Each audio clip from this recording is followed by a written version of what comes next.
17 দলের খেলা, ইতালির সাথে লড়াই করবে পর্তুগাল। ফাইনালে চলে গেল ইতালি ভার্সেস পর্তুগাল। দেখা যাক ফাইনালে কে কী করতে পারে, কার হাতে ট্রফি ওঠে, দেখা যাক। 19 দলের খেলা, ফাইনালে চলে গেল ইতালি, পাশাপাশি লড়াই করবে পর্তুগাল।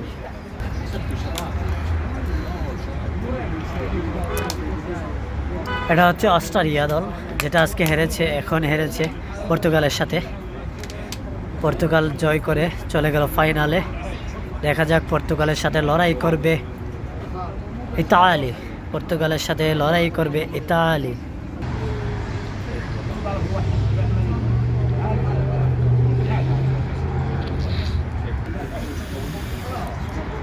পর্তুগাল